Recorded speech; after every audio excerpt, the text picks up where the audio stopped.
we'll start the next point of this unit, that is a Diffie-Hellman key exchange agreement. So it is a 15 to 20 minutes discussion only. Then we'll take a break and then continue with the symmetric key cryptography. In a Diffie-Hellman key exchange agreement, it is related with the symmetric key cryptography. And in symmetric key cryptography, we have to use a single key which is used for both encryption and decryption. But the major problem is that how to exchange the key, how to agree the key, because both parties should agree on a same key. So for that purpose, this particular Diffie-Hellman key exchange algorithm is to be used. Before that, let us start the that means let us revise the features of symmetric key cryptography, that is also called as secret key, or it is also called as private key algorithm. Secret key, symmetric key, or private key. So we know that in a symmetric key cryptography or secret key, identical key is used for encryption and decryption. The same key keys are used for encryption and as well as for decryption. Strength of algorithm is determined by the size of the key.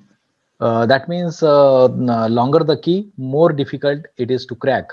So that total the strength or the security of that particular algorithm is depend on the size of the key.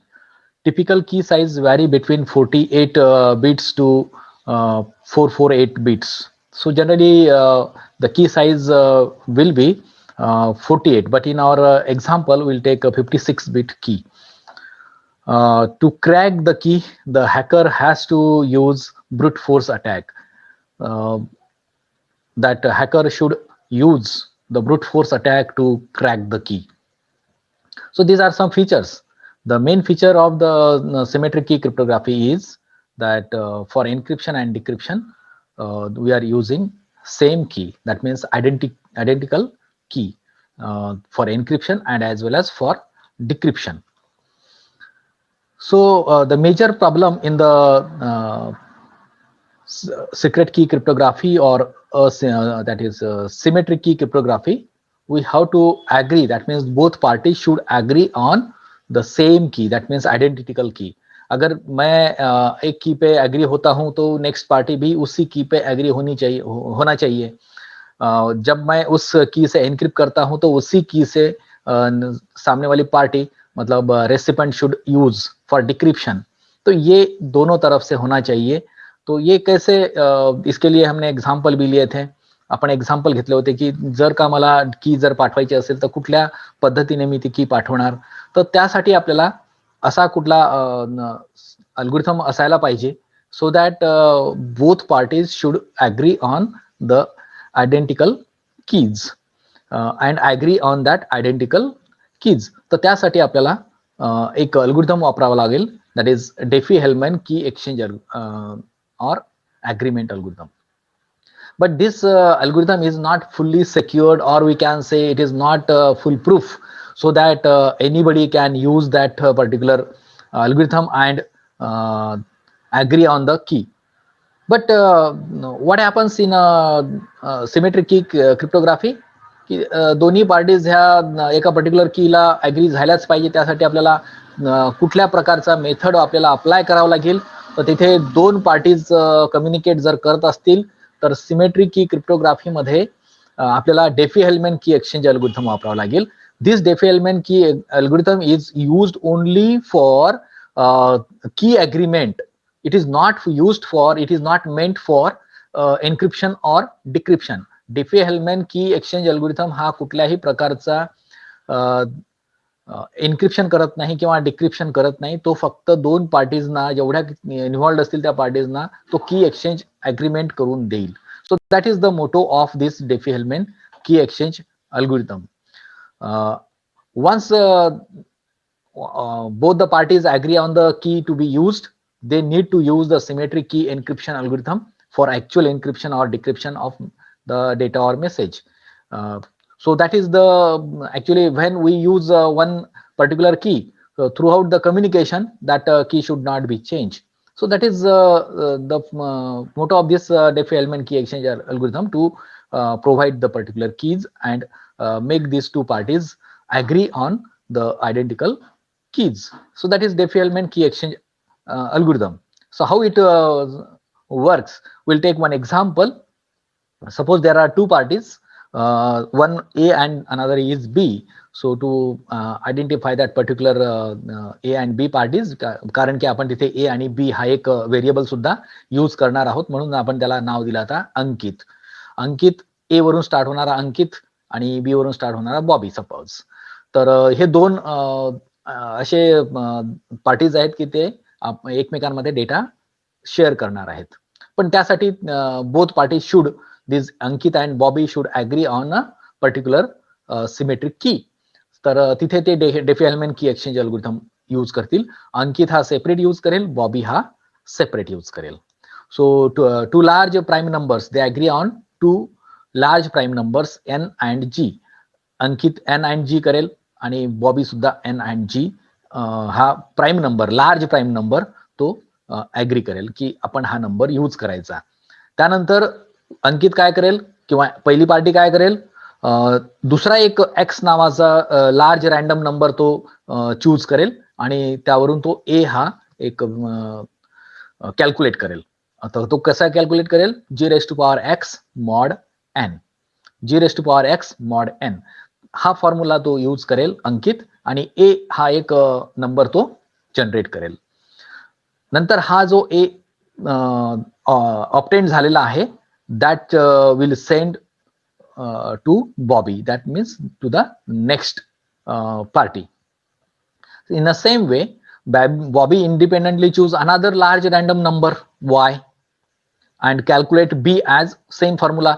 फक्त इथे त्यांनी जो घेतला होता y त्याला तो use करेल g⁻y and mod n. n आणि g हे ऑलरेडी घेतलेले आहेत दोघांनीही सुद्धा, आणि त्यानंतर x आणि y हे इंडिपेंडेंटली ते यूज करतात. एन आणि जी कॉमन आहेत दोन्ही पार्टीमध्ये. त्यानंतर जी एक्स आणि वाय हे इंडिपेंडेंटली तिथे यूज करतील, हे दोघेही जण ऍक्सेप्ट करतील. देन जो काही बी निघाला बॉबीकडनं, बॉबीने जो कॅल्क्युलेट केला g⁻y mod n हा फॉर्म्युला यूज करून तो अंकितला त्यांनी पाठवून दिला. त्यानंतर अंकित काय करेल, त्याला बी मिळालेला आहे बॉबीकडनं, तो की 1 एक सिक्रेट की तो जनरेट करेल, तो कम्प्युट करेल. That is k1 = b⁻x mod n हा एक फॉर्म्युला तो वापरेल. तो बी कोणाकडनं मिळालेला आहे, बॉबीकडनं मिळालेला आहे. त्यानंतर तो मॉड n हा formula b⁻x mod n formula use करून k1 हा की एक जनरेट करेल. ही जे की जनरेट होईल ह्याच पद्धतीने बॉबी सुद्धा जनरेट करेल.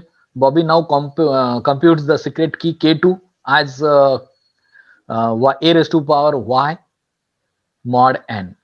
आणि जर तुम्ही पाहिलं k1 is always equal to k2, म्हणजे दोघांकडेही कीज आलेली आहे, पण सेम की आलेली आहे. k1 ही अंकितकडे आली असेल आणि k2 ही बॉबीकडे आली असेल. आता आपण याचं एक एक्झाम्पल घेऊ, पण तुम्ही ह्या सगळ्या स्टेप्स लक्षात ठेवा की अंकित कसा कम्प्युट करेल आणि बॉबी कसा कम्प्युट करेल. तर पहिले मी आता परत एकदा रिवाइज करतो की अंकित आणि बॉबी काय करेल, दोन प्राइम नंबर्सवर ऍग्री होतील, एन आणि जी हे दोन लार्ज प्राइम नंबर्स ते ऍक्सेप्ट करतील. त्यानंतर परत इंडिपेंडेंटली एक्स आणि y respectively by Ankit and Bobby will take to calculate the a, that is a and b respectively, g⁻x mod n and b g⁻y mod n, and they will exchange these a and b to each other. दोघेही एकमेकांना ते exchange करतील. Exchange केल्यानंतर k1 हा अंकित calculate करेल, k2 हा Bobby calculate करेल. k1 म्हणजेच काय, तर b⁻x जो बॉबीकडनं मिळालेला आहे अंकितला mod n करेल, आणि k2 a⁻y mod n. आता तुम्हाला माहित आहे प्राइम नंबर्स. आपण परत एक एक्झाम्पल घेऊ आणि हा आपण इथे लेक्चर स्टॉप करून टाकू. परत एकदा आपण रिवाइज करू याला पिक्टोरियल व्ह्यू मध्ये. पहिली स्टेप काय असेल, अंकित आणि बॉबी हे दोघेही एका लार्ज प्राइम नंबरला, दोन लार्ज प्राइम नंबरला ऍग्री होतील, एन आणि जी. म्हणजे अंकितकडे एन आणि जी असेल तर सोबत सोबत बॉबीकडे सुद्धा एन आणि जी असेल. त्यानंतर अंकित दुसरा एक चूज करेल number, large prime number that is x, and calculate a as g raise to power x mod n. त्यानंतर हा जो फॉर्म्युला यूज केलेला आहे आणि equal to G raise to power x mod n आणि ए कॅल्क्युलेट केला, तो एक कोणाला देईल, तो बॉबीला देईल. Bobby independently choose another large random number that is Y, आणि तो ती काय कॅल्क्युलेट करेल, B equal to G raise to power Y mod N, ह्या पद्धतीने. आणि इथे ए आणि बी मिळाले, ते होतील एक्सचेंज. बॉबी सेंड्स दिस नंबर टू ए अंकित, आणि अंकितने जो कॉम्प्युट केला ए नंबर तो बॉबीला सेंड करेल. तर K1 हा अंकितने कॅल्क्युलेट केला, B raise to power x mod N. तसाच तो ए जो कॅल्क्युलेट केलेला आहे अंकितने तो बॉबीला मिळेल, आणि बॉबी सुद्धा सेम फॉर्म्युला यूज करून K2 कॅल्क्युलेट करेल. आणि त्यानुसार K1 इक्वल टू K2 हे दोन्ही कीज ह्या सारख्या राहतील. सो दस बिकम द शेअर्ड सिमेट्रिक की बिटवीन अंकित अँड बॉबी. तर इथे आपण एक्झाम्पल घेऊ आता. Let n equal to 11 and g equal to 7, these two prime numbers. So it is very difficult to select large prime number and calculate manually. For computer it is very easy, but for manual work it is very difficult. So we'll take small prime numbers, but recommended is that you have to choose large prime number. ठीक आहे. तर आपण n equal to 11 घेतला, हा एक prime number, आणि g equal to 7 हा दुसरा प्राईम नंबर घेतला. त्यानंतर अंकितने काय केलं, x इक्वल टू 3 हा एक अजून एक नंबर घेतला, आणि त्याच्यावरून तो काढला mod 7 raise to power 3 mod 11. 343 7 raise to power 3 is mod is 343, हा इथे कॅल्क्युलेट झाला, आणि तो मॉड केला तर त्याचा आन्सर आला इथे 2. हा जो आलेला आहे इथे, ठीक आहे, हा 2 कसा आला मी सांगतो तुम्हाला. हा असा आला, सगळ्यांनाच हा असा आलेला आहे. 343 डिवाइड बाय 11 करा, आणि जे काही रिमाइंडर मिळेल, काही it is a prime number, n equal to आणि g equal to prime number आहे, तर आउटपुट त्याचं पूर्ण येणारच नाही, इथे 0 येणारच नाही, आणि जो रिमाइंडर असेल that is nothing but a. जो काही रिमाइंडर मिळेल तुम्हाला तो ए असेल इथे. Then this particular number will send to Bobby by Ankit. So first party will send this calculated number A to B, that means Bobby, and in the same way another party also choose random prime number, random number, not prime number, random number y, and that y equal to 6. Suppose त्यांनी घेतलेला आहे y equal to 6. आता समोरची party म्हणजे बॉबी काय कसं calculate करेल, B equal to 7 raise to power 6 mod 11, आणि याचा पूर्ण कॅल्क्युलेशन हे आलंय. Mod 7 raise to power 6 mod 11 म्हणजेच 117649 मॉड 11 म्हणजेच this divide by this, and whatever the output will that means remainder, this remainder is nothing but value B. तर असा mod काढतात. मॉड कसा काढतात, तर ह्या पद्धतीने मॉड काढतात, हे मॉड्युलस. ठीक आहे, 117649 डिवाइड बाय 11, तर हा जो काही आला आउटपुट तो बी असेल. त्यानंतर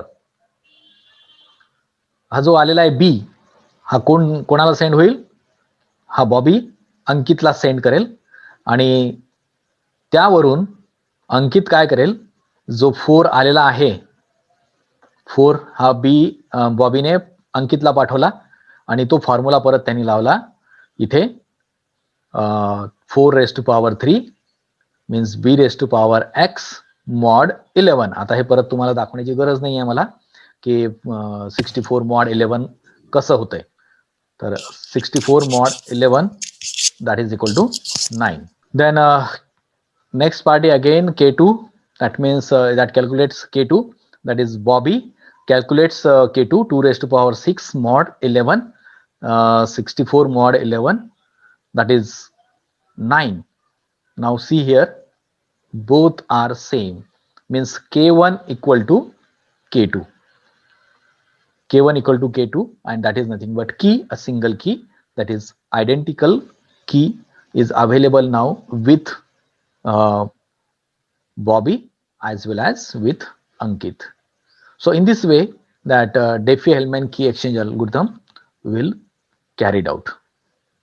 So here we'll stop and go for the next session.